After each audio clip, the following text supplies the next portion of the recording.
ठीक है। तो अभी हम जो जा रहे हैं बिजनेस इन्वायरमेंट का चैप्टर 1 पढ़ने जा रहे हैं, जो कि बीकॉम की फर्स्ट यूनिट है। किसकी? बैचलर ऑफ कॉमर्स की फर्स्ट यूनिट है, और ये 12th का भी बहुत इंपॉर्टेंट टॉपिक है। तो सबसे पहले हमें ये समझना होगा बिजनेस इन्वायरमेंट क्या होता है। सिंपल सा है, बिजनेस इन्वायरमेंट दो वर्डों से बना हुआ है। ठीक है। बिजनेस क्या होता है? Economic activity. इकोनॉमिक एक्टिविटी क्या होती है? ये इन शॉर्ट वीडियो बना रहा हूं, कोई एक्सप्लेनेशन नहीं है, जस्ट एक क्विक रिवीजन है। तो इकोनॉमिक एक्टिविटी क्या होती है? कोई भी एक्टिविटी जो किसके लिए? प्रॉफिट मेकिंग के लिए करी जाती है, उसको क्या बोलते हैं? Economic activity. तुम लोग बोल सकते हो, ठीक है। उसको क्या बोलते हैं? Economic activity. और इन्वायरमेंट क्या होता है? सराउंडिंग। सराउंडिंग किसकी? एक्सटर्नल फैक्टर्स और इंटरनल फैक्टर्स की। मतलब जो भी हमारे बिजनेस पे, अगर ये हमारा बिजनेस है, इसको अगर कोई चीजें इफेक्ट कर रही हैं, एक्सटर्नल की चीजें इफेक्ट कर रही है तो एक्सटर्नल इन्वायरमेंट होगा, और अंदर की चीजें इम्पैक्ट कर रही है तो क्या होगा? इंटरनल होगा। तो बिजनेस इन्वायरमेंट ये होता है। उसके बाद importance of business environment. Business environment की इंपॉर्टेंस क्या है, क्यों पढ़ रहे हैं हम बिजनेस इन्वायरमेंट? सबसे पहला ये है, अगर हम बिजनेस इन्वायरमेंट को अंडरस्टैंड कर लेंगे तो क्या होगा? First mover advantage. अगर हम कोई भी चीज पहले ही स्टडी कर ले तो हमें पता रहेगा ना कि कल के दिन क्या होना है। जैसे आप मान लो कि मैंने स्टडी कर लिया कि कल के दिन में एआई आने वाला है, तो मैं एआई की वॉच लॉन्च कर दूंगा, तो ऑफकोर्स की बात है मेरे पास क्या होगा? First mover advantage. First mover advantage का मतलब होता है कि पहले जिसने मार्केट में कदम रखा उसके पास एक एडवांटेज रहता है। अगर इस मोहल्ले में कोई कपड़े की दुकान नहीं है और मैं सबसे पहले आके कपड़े की दुकान खोल दूं, तो वो क्या होगा? First mover advantage. देन आता है early warning system. Early warning system में क्या होता है कि पहले ही हमें पता चल जाता है कि आगे होने वाला क्या है। वार्निंग मतलब समझ लो खतरा। एक तरह से हमें पहले ही पता चल जाता है कि पहले क्या होने वाला है। तो बिजनेस इन्वायरमेंट की वजह से हमें क्या पता चलता है? अर्ली वार्निंग मिल जाता है, और एक तरह का सिस्टम क्रिएट हो जाता है। ठीक है, समझ गए? फिर होता है कस्टमर फोकस। भाई बिजनेस इन्वायरमेंट की वजह से कस्टमर का फोकस आगे कहां जाने वाला है, आगे जाएगा तो कस्टमर हमारा बना रहेगा या नहीं बना रहेगा, उसके लिए भी बिजनेस इन्वायरमेंट यूज होता है। और जिससे हमें क्या पता चल रहा रहता है? हमारा कस्टमर्स के ऊपर फोकस बना रहता है, और कस्टमर्स का हमारे ऊपर फोकस बना रहता है। समझ गए? फिर होता है स्ट्रेटेजी फॉर्मुलेशन। अब हम कोई बिजनेस 1-2 साल के लिए तो कर नहीं रहे हैं, हम स्ट्रेटेजीज बनाते हैं कि फ्यूचर में कैसे नई सेल्स क्रिएट करेंगे, फ्यूचर्स में कौन से प्रोडक्ट लॉन्च करेंगे, फ्यूचर में क्या क्या प्रोडक्ट हम डिसकंटिन्यू करेंगे। तो वो किसकी मदद से पॉसिबल होगा? बिजनेस इन्वायरमेंट की मदद से पॉसिबल होगा। देन आता है पब्लिक इमेज। हमें पब्लिक इमेज भी सिंपल चीजें मार्केट में लॉन्ग टर्म के लिए बना के रखनी है, गुडविल लॉन्ग टाइम के लिए बना के रखनी है, तो वहां पे किसका यूज होता है? पब्लिक इमेज का। देन आता है कंटिन्यूअस लर्निंग। बिजनेस इन्वायरमेंट एक सिंपल सी चीज है, कंटिन्यूअस लर्निंग। हमेशा चेंज होता रहता है, तो हमेशा हमें नई नई चीजें सीखने को मिलती रहती हैं और नई नई चीजें अडेप्ट करने को मिलती रहती हैं।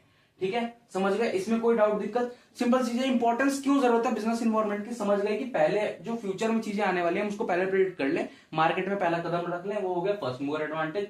Early warning system. हमें अगर दिख रहा है कि आगे जाके मार्केट प्रोडक्ट में डिक्लाइन होने वाला है, ये प्रोडक्ट मार्केट में डिक्लाइन होने वाला है, उस प्रोडक्ट से पहले अपना हाथ धो लो। दूसरी चीज, कस्टमर पे फोकस हमारा बना रहेगा, स्ट्रेटेजी बनेगी हमारी, पब्लिक इमेज बनी रहेगी, और नई चीजें सीखने को मिलती रहेंगी। कब? कंटिन्यूअसली। ठीक है। देन आता है nature of business environment. B का मतलब बिजनेस इन्वायरमेंट है। ठीक है। Nature complex. भाई कॉम्प्लेक्स है, बहुत ही समझ लो कि रिजिड है, हर कोई इतना इजीली अंडरस्टैंड नहीं कर सकता कि कल के दिन क्या हो जाएगा। किसी ने अब 18 में सोचा था कि 20 में कोविड आएगा, और कोविड की वजह से हेल्थ केयर सिस्टम इतना पीछे चला जाएगा, इतना आगे आएगा, एडवांस वैक्सीन बनेंगी, मास्क का इतना उपयोग होगा, और ऑक्सीजन की इतनी शॉर्टेज होगी। तो क्या होता है? कॉम्प्लेक्स होता है। सेम अगर एक चीज ले लो, किसी ने 2010 या 12 में नहीं सोचा होगा कि टेक्नोलॉजिकल चेंजेस इतना अर्ली आएगा कि 2020 में लोग स्मार्टफोन पे आ रहे हैं और 25 में लोग एआई पे आ जाएंगे। तो क्या होता है? कॉम्प्लेक्स होता है। देन होता है डायनेमिक। डायनेमिक का मतलब है सीधा चेंजेबल, मतलब हमेशा चेंज होता है, कभी भी एक चीज हो ही नहीं सकती। पहले तुमने देखा होगा, पहले फोन आते थे इतने बड़े, पहले तो रूम में फोन आते थे, देन इतने बड़े आने लगे, फिर इतना हुआ, फिर इतना हुआ, फिर अभी छोटा सा फोन आता है स्मार्टफोन, फिर कुछ टाइम में क्या देखोगे स्मार्ट वॉच में ही फोन रहने लग जाएगा। तो क्या होता है? कंटिन्यूअसली हर चीज इवॉल्व हो रही है, चेंज हो रही है, उसको क्या बोलते हैं? डायनामिक। फिर होता है अनसर्टेन। अनसर्टेन का मतलब होता है प्रिडिक्ट नहीं कर सकते हम कि कल के दिन क्या हो जाए। कोई चीज अचानक से मार्केट में डिक्लाइन हो जाएगी, कोई चीज मार्केट में अपवर्ड हो जाएगी। ठीक है, कोई चीज मार्केट में नई लॉन्च हो जाएगी, या फिर कस्टमर कुछ और मांगने लगेंगे, तो वो क्या होता है? अनसर्टेन होता है, प्रिडिक्ट नहीं कर सकते। कई बार क्या होता है, हम प्रिडिक्ट करके बैठे हैं कि 2025 में जी जेट बेचेंगे, क्या हो रहा है? जेट डिक्लाइन हो गए, हेलीकॉप्टर्स आ गए, कॉम्पैक्ट हेलीकॉप्टर्स आ गए, तो अनसर्टेन होता है, हम प्रिडिक्ट करके भी प्रिडिक्ट नहीं कर सकते। फिर होता है मल्टीफेस्टेड। मल्टीफेस्टेड का मतलब होता है कि हर एक बिजनेस के लिए से अलग, जैसे अब मान लो मेरा फोन का बिजनेस है और मेरा बिजनेस है एक, मतलब ये ए है इनका फोन का बिजनेस है, ये बी है इनका क्लोथ का बिजनेस है। अब टेक्नोलॉजी का अगर कोई चीज टेक्नोलॉजी में चेंज आ गया तो इनके लिए तो कुछ और इफेक्ट पड़ेगा, इनके लिए कुछ और इफेक्ट पड़ेगा। समझ गए क्यों पड़ेगा? क्योंकि अलग अलग बिजनेस है। तो वो क्या हो गया? मल्टी फेसेट, मतलब हर एक बिजनेस पे हर एक फैक्टर का अलग अलग इंपैक्ट होता है। ठीक है। फिर आता है इंटरनेटेड, सारे जो इन्वायरमेंट है वो एक दूसरे पे क्या है, इंटरनेटेड। अगर टेक्नोलॉजी में चेंज आएगा तो टेस्ट एंड प्रेफरेंस बदलेगा, कंज्यूमर का प्राइस बदलेगा, डिमांड घटेंगी, सेल्स घटेंगी, और इसकी वजह से क्या होगा, सारे फैक्टर्स जो है इफेक्ट होंगे, और इसकी वजह से वो क्या है, हर एक दूसरे से क्या है, रिलेटेड है, एक दूसरे पे डिपेंड है, एक दूसरे से जुड़े हुए हैं। फिर आता है global in nature. Global in nature का मतलब होता है कि मार्केट कैप है। ग्लोबलाइजेशन का तो मतलब पता है ना कि पूरा वर्ल्ड जो है एक सिंपल मार्केट है, तो यानी कि वो हर जगह प्रेजेंट है, चाहे इंटरनेशनल लेवल पे हो, चाहे नेशनल लेवल पे, चाहे स्टेट लेवल पे हो, चाहे वो एक हमारे शहर के लेवल पे ही क्यों ना हो।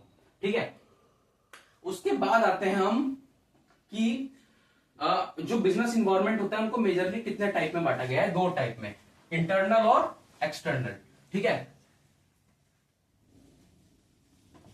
इंटरनल में क्या होता है, इंटरनल का मतलब है विद इन द ऑर्गेनाइजेशन, मतलब हमारी ऑर्गेनाइजेशन के अंदर जो चीजें हो रही हैं वो किसमें आएगा, इंटरनल इन्वायरमेंट का पार्ट है। जो हमारी ऑर्गेनाइजेशन के बाहर होगा, ऑर्गेनाइजेशन आउटसाइड, ठीक है, जो बाहर होगा वो किसमें आएगा, एक्सटर्नल इन्वायरमेंट में आएगा। कोई दिक्कत, कोई डाउट। इंटरनल में क्या क्या आता है, value system, vision, mission and objective. हमारा विजन क्या है, विजन मतलब कि हमारा मतलब हम कैसे किसी चीज को अडेप्ट करने वाले हैं, मिशन हमारा गोल क्या है, और ऑब्जेक्टिव हम उसको किस प्रकार से अचीव करने वाले हैं, तो वो इंटरनल का पार्ट है। फिर मैनेजमेंट स्ट्रक्चर, मैनेजमेंट का स्ट्रक्चर जो हो गया वो भी किसका है, अगर किसी मैनेजमेंट का स्ट्रक्चर, किसी बिजनेस के मैनेजमेंट का स्ट्रक्चर बहुत ही कॉम्प्लेक्स है, बहुत ही वाहियात है, कम्युनिकेशन स्किल उनकी ढंग की नहीं है, तो वहां पे जाहिर सी बात इफेक्ट आएगा ना बिजनेस में। और कॉर्पोरेट कल्चर, कॉर्पोरेट कल्चर में आता है कि एम्प्लॉयज को आप क्या क्या दे रहे हो, एम्प्लॉयज आपके किस तरीके से काम कर रहे हैं, वहां लंच ब्रेक आप कितने टाइम का दे रहे हो, वहां पे आप उनको जो सैलरी है वो उनकी जस्टिफाइड सैलरी दे रहे हो या नहीं दे रहे हो। कल के दिन आप मान लो कि कोई आपका एम्प्लॉय है, वो काम 10,000 का कर रहा है, सैलरी आप उसे 5,000 दे रहे हो, वो यार हट, मैं वो आपका प्रोडक्ट खराब कर देगा। At the end of the product किसके पास जाना है, कस्टमर के पास। उससे क्या होगा, आपका ये सारी चीजों में जो है दिक्कत आएगी। ठीक है, फिर आता है रिसोर्सेज। रिसोर्सेज आ गए कि आपके पास क्या क्या रिसोर्सेज अवेलेबल है। अगर मान लो कि मैं कोई चॉकलेट की कंपनी है और मेरे पास चोकोस तो आ जा रहे हैं, सॉरी चॉकलेट चिप्स की कुकी है, चॉकलेट्स तो आ जा रही है, और जो भी उसके अंदर का एसेंस है, एसेंस वनीला वगैरह नहीं आ पा रहा है, तो मेरे पास अगर रिसोर्सेज पूरी नहीं है तो मेरे को उस हिसाब से मैनेज करना पड़ेगा। तो उसके ऊपर भी मेरा प्रोडक्ट डिपेंड करता है, और प्रोडक्ट डिपेंड जिस पे करेगा उससे हमारा बिजनेस भी इफेक्ट होगा। तो सिंपल सी चीज है कि इंटरनल इन्वायरमेंट में ये 3-4 चीजें हैं, इसको एक बार रीड कर लोगे याद हो जाएगी, समझ लोगे तो भी याद हो जाएगी। एक्सटर्नल में क्या आता है, सबसे एक्सटर्नल में मेन चीज आती है कस्टमर्स। प्राइमरी क्या है, कस्टमर्स। कस्टमर हमारे प्रोडक्ट को किस उससे देख रहे हैं, क्या मतलब हमारी ब्रांड वैल्यू क्या है। वो आई थी ना अपनी, क्या बोलते हैं उसको, टाटा की कौन सी गाड़ी आई थी, नैनो। नैनो का एक्सटर्नल इन्वायरमेंट क्या था, कस्टमरों ने उसको क्या समझ लिया था, यार ये तो सस्ती गाड़ी है, तो उससे लेना लोगों ने बंद कर दिया।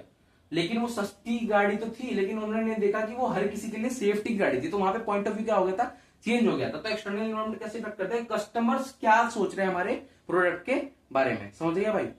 देन आता है सप्लायर। सप्लायर्स कौन होते हैं, जो हमारे प्रोडक्ट, अब भाई हर प्रोडक्ट तो मैन्युफैक्चर तो नहीं होता ना, कोई प्रोडक्ट कहीं से खरीद के भी आता है। तो अगर सप्लायर्स हमें उधार पे सामान देना बंद कर दें, या फिर सप्लायर्स हमें प्रोडक्ट ही ना दे, तो वो भी हमारे लिए क्या होगा, बिजनेस इन्वायरमेंट का इफेक्ट ही तो होगा, हम प्रोडक्ट वैसे बना ही नहीं पाएंगे। देन आता है कॉम्पिटिटर्स। कॉम्पिटिटर्स हो गए हमारा, अब नोकिया है, नोकिया भाई साहब सोए रह गए 2010 से लेके 2020 के बीच में, इनको मार्केट से फेंक दिया कस्टमर्स ने लात मार के। क्यों फेंका, क्योंकि ये कॉम्पिटिटर को समझ ही नहीं पाए, कस्टमर को समझ ही नहीं पाए कि कस्टमर अब स्मार्टफोन पे आ रहा है, ये अपना वही छोटा ये वाला फोन बनाते रहेगा कीपैड, जो अब लोगों ने लेना बंद कर दिया। तो मोस्ट कॉमन एग्जांपल है, हर बुक में हर टीचर आपको बता देगा कि नोकिया का एग्जांपल देख लो, बिजनेस इन्वायरमेंट में सोए रह गए, ये मार्केट से गायब हो गए। ठीक है, देन आता है मार्केट इंटरमीडिएटरी। ये भी बहुत इंपॉर्टेंट पॉइंट है। ये कौन होते हैं, डिस्ट्रीब्यूटर्स, होलसेलर्स और रिटेलर्स। जो दुकान पे आपका सामान बेच रहा है, अगर वही आपकी कंपनी से गुस्सा हो जाए तो आपका सामान कस्टमर को देगा। At the end of the day customer को सामान कौन देता है, अब आप लोग कह लो कि यार अब तो कस्टमर ऑनलाइन मांग, लेकिन ऑनलाइन आज भी 30% ही आदमी जो है शॉपिंग करता है, 70% तो किसके ऊपर डिपेंड है, दुकानदार पे। आप एक बार किसी दुकानदार के पास जो आपने लक्ष्य मांगा उसने लक्ष्य नहीं दिया, वो कोई और साबुन दे देगा, फिर उसके पास जो लक्ष्य दे दो लक्ष्य नहीं देगा, तीसरी बार वो कोई और साबुन देगा, आप लेके आओगे, कहोगे यार भैया कह रहे हैं एक बार लेके चलते हैं। तो अगर आपका रिटेलर, डिस्ट्रीब्यूटर, होलसेलर अगर आपकी कंपनी से नाराज हो गया या फिर जो भी चीजें हैं, क्या होगा, आपके at the end of the day product पे इफेक्ट आएगा। देन आता है कि डायमेंशंस, मतलब कि किन किन तरीके के होते हैं। तो सबसे पहला है इकोनॉमिक इन्वायरमेंट। हमने बिजनेस इन्वायरमेंट पढ़ लिया, बिजनेस इन्वायरमेंट क्या होता है पढ़ लिया, इंपॉर्टेंस पढ़ लिया, नेचर पढ़ लिया, देन उसके टाइप्स पढ़ लिया, इंटरनल एक्सटर्नल। ठीक है। अब जो है बिजनेस इन्वायरमेंट जो है उसके सब टाइप ऑफ डायमेंशन है, वो क्या क्या है? सबसे पहला इकोनॉमिक इन्वायरमेंट। इकोनॉमिक इन्वायरमेंट मतलब कि इकोनॉमिक इन्वायरमेंट किस तरीके से हमारे बिजनेस को इफेक्ट करता है। सबसे पहला है इकोनॉमिक सिस्टम। इकोनॉमिक सिस्टम क्या होता है? पता है किसी को इकोनॉमिक सिस्टम क्या होता है? इतने छोटे से मैं बता रहा हूं, ध्यान रख, इतने पे फोकस करना आप लोग। इकोनॉमिक सिस्टम तीन तरीके के होते हैं, सोशलिज्म, कैपिटलिस्ट और मिक्स्ड। सोशलिस्ट कौन सा होता है? जहां पे सिर्फ गवर्नमेंट कंपनीज काम कर रही हैं, ठीक है।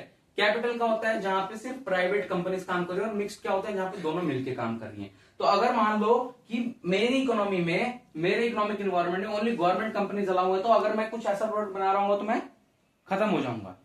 देन है इकोनॉमिक पॉलिसी। इकोनॉमिक पॉलिसी वही है कि जीएसटी कितना लग रहा है, वैट कितना लग रहा है, टैक्स कितना देना है, मैन्युफैक्चरिंग पर टैक्स कितना देना है, ट्रांसपोर्ट पर टैक्स कितना देना है, इंश्योरेंस पर टैक्स कितना देना है। तो सारी इकोनॉमिक पॉलिसी पे भी डिपेंड करता है। अगर मान लो कि कोई ऐसा प्रोडक्ट है कि जिसपे जीएसटी 18% लग रहा है, और कोई ऐसा प्रोडक्ट है जिसपे 5% लग रहा है, तो आप कौन सा प्रोडक्ट बनाओगे? जिसपे 5% लग रहा है, यानी कि इकोनॉमिक पॉलिसी को ध्यान में रखते हैं। फिर होता है GDP growth rate. GDP growth rate वो होता है कि जीडीपी ग्रोथ रेट क्या पता ही आप लोगों को, इकोनॉमिक्स पढ़ रहे हो तो। जीडीपी ग्रोथ रेट होता है कि जो ग्रॉस डोमेस्टिक प्रोडक्ट की ग्रोथ रेट है वो कैसे बढ़ रही है। अगर तुम्हें दिख रहा है कि जीडीपी ग्रोथ रेट कम हो रही है, तो तुम्हें जाहिर सी बातें पता होगा कि लोगों के पास पैसा नहीं है। जब पैसा नहीं तो भाई खर्च क्या करेगा? खर्च नहीं होगा तो डिमांड नहीं होगी, तो आप प्रोडक्ट कम बनाओगे। और इसी का उल्टा ले लो तो आप प्रोडक्ट ज्यादा बनाओगे। आप देख रहे हो कि 2019 में जीडीपी एक्स थी, 2020 में जीडीपी X1 थी, जो 2021 में X2 थी, तो 2023 में भी X4 होगी। लेकिन मैंने क्या बोला? अनसर्टेन होता है। कई बार आप यहाँ पे प्रिडिक्ट कर रहे हो लेकिन गिर जाएगी, तो यहाँ पे कि आप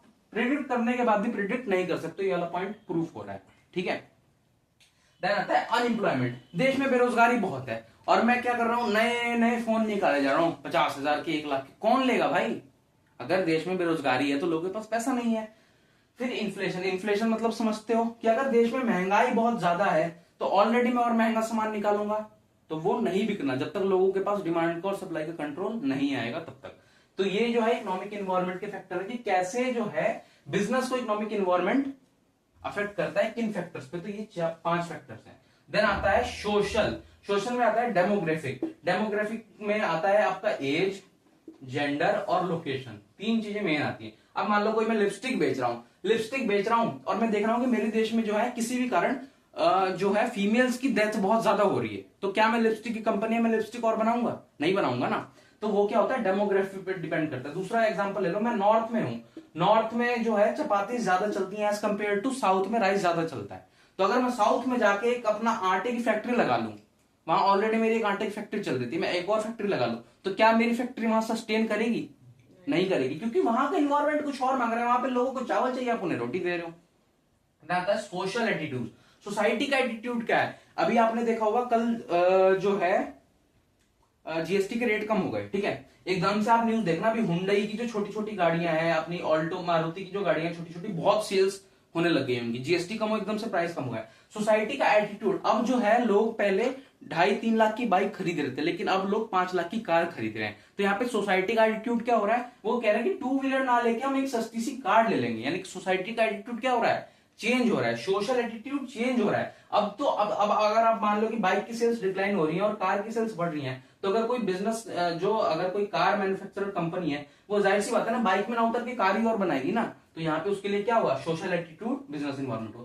फिर लाइफ स्टाइल। अगर आप देखो तो अब लाइफ स्टाइल में एक एग्जांपल ले लो, लोग बैगी क्लोथ्स एकदम से पहनने लग गए। तो H&M, ज़ारा जैसे ब्रांड अगर इंडिया में आ रहे हैं, ऑलरेडी क्लोथ्स का हम एग्जांपल ले रहे थे, ठीक है। अगर अब आप लोग लाइफ स्टाइल में देख रहे हो कि लोगों ने स्किनी जीन्स पहनना बंद कर दिया और बैगी क्लोथ्स डालना स्टार्ट कर दिए हैं, तो भाई मैं जाहिर सी बात है और बैगी क्लोथ्स बनाऊंगा ना, पहले प्रेडिक्ट कर लूंगा। तो वो भी किसका पार्ट हुआ? बिजनेस इन्वायरमेंट का। Culture, traditions. भाई अब क्या होता है कि जो हमारे ट्रेडिशन चले आ रहे हैं, हम अचानक से जो है धोती कुर्ता मार्केट से हटा नहीं सकते। कल्चर चला रहा है, साड़ी मार्केट से हटा नहीं सकते, तो उसको भी ध्यान में रखना पड़ेगा कि जो साड़ी बनाने वाली कंपनी है वो मार्केट में बनी तो रहे, साड़ी बनाती रहे, पर साथ में क्या मॉडर्न ट्रेंड में भी उतरे, कि मतलब जो पुरानी चीजें चल रही है उनको भी लेके चलो, क्योंकि कुछ ऐसी चीजें होती है जो मार्केट से आप मिटा नहीं सकते, ठीक है। उसके बाद होता है टेक्नोलॉजिकल चेंजेस। बताने की ज्यादा जरूरत नहीं, automation, AI, digitalisation, internet penetration, ये आपको बखूबी पता है कि जैसे जैसे एआई आ रहा है तो हम एआई वाले प्रोडक्ट की तरफ बढ़ते जाएंगे। डिजिटलाइजेशन जा रहा है हर चीज का। पहले आप लोग देखते थे कि न्यूज़पेपर में छपते थे एडवर्टाइजमेंट, अब न्यूज़पेपर में छपना बंद हो गया, फोन पे हर चीज के एडवर्टाइजमेंट आ जाते हैं। डिजिटलाइजेशन में इंटरनेट पेनिट्रेशन, हर घर में हर सामान पहुंचा हुआ है ना पहुंचते हुए भी। अगर मान लो तुम्हें आज समझ लो कि कोई फॉरेन की कोई भी डिश खानी है, आपके घर में नहीं बनी हुई लेकिन आप चाहो तो ऑर्डर कर सकते हो, ठीक है। तो इंटरनेट पेनिट्रेशन बढ़ गया, वो किसका पार्ट है, टेक्नोलॉजिकल इन्वायरमेंट का।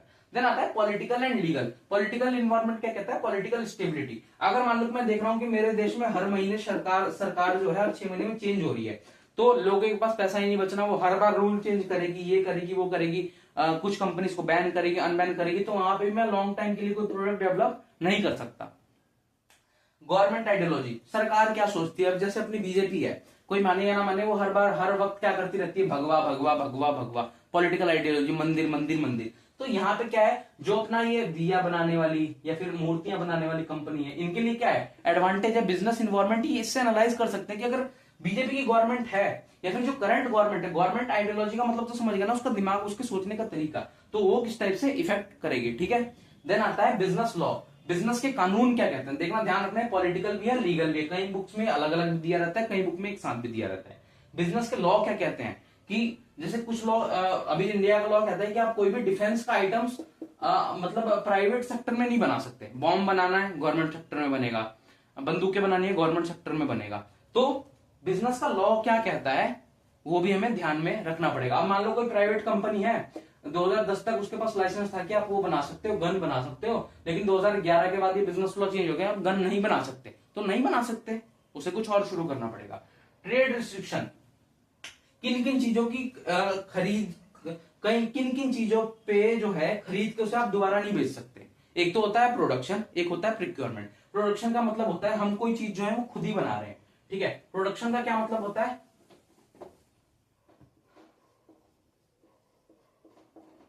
प्रोडक्शन का मतलब होता है हम जो है मैन्युफैक्चर कर रहे हैं। प्रिक्योरमेंट का क्या मतलब होता है, हम कोई चीज कहीं से खरीद के ले आ रहे हैं और उसे 6 महीने 7 महीने अपने पास रख रहे हैं, जब उसकी प्राइस बढ़ रही है तो उसे बेच रहे हैं। प्याज का एग्जांपल ले लो, हर साल प्याज का रेट बढ़ता है, व्यापारी क्या करते हैं, वेयर हाउस ले लेते हैं बड़े बड़े, उसमें प्याज खरीद कर रख लेते हैं, जैसे रेट बढ़ता है बेचना शुरू करते हैं। तो ये होता है प्रिक्योरमेंट। तो यानी कि ट्रेड रिस्ट्रिक्शन, ट्रेड का भी मतलब क्या होता है, यहाँ पे जो ट्रेड हो रही है, ये ना ट्रेड हो रही है, कहीं से हम खरीद के लाए, जब उसे कहीं और बेचते हैं तो उसे क्या बोलते हैं, ट्रेडिंग। तो किन चीजों पर रिस्ट्रिक्शन है वो हमें फॉलो करने पड़ेंगे। आईपीआर होता है इंटेलेक्चुअल प्रॉपर्टी राइट्स, मतलब अगर मान लो कि किसी ने गाड़ी है, गाड़ी के ऊपर विंडशील्ड हटने का अपने आप से ही आईपीआर फाइल कर रखा है, उसका वो ले रखा है, तो हम वो लॉन्च नहीं कर सकते क्योंकि उसका इंटेलेक्चुअल प्रॉपर्टी राइट है, ठीक है। उसके बाद आता है ग्लोबल इन्वायरमेंट। ग्लोबल इन्वायरमेंट में मतलब आप समझ लो कि पूरे वर्ल्ड लेवल पे बात हो रही है, तो उसमें क्या होता है, ग्लोबल ट्रेड एग्रीमेंट। इंडिया है, इंडिया को अगर किसी चाइना में सामान भेजना है ना,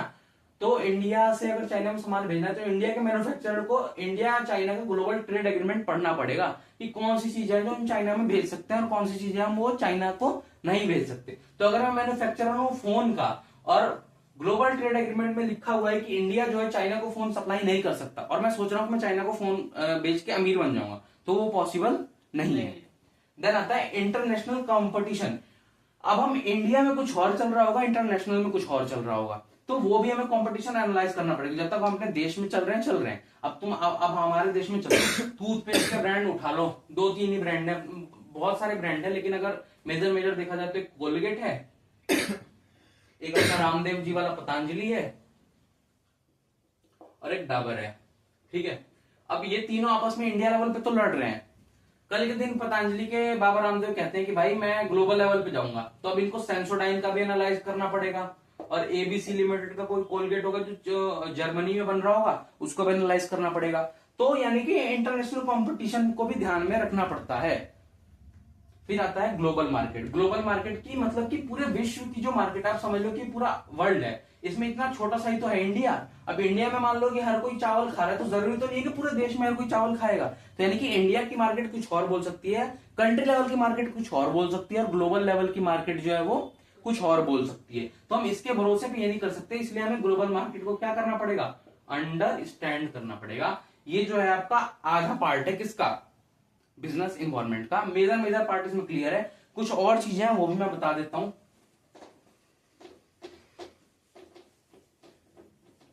एक इसमें पार्ट आता है central problem, central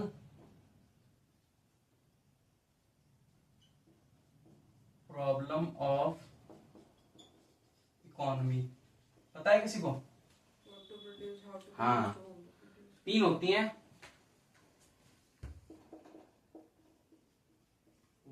produce, how to produce, इसमें भी दो टाइप होते हैं, और फॉर whom टू प्रोड्यूस।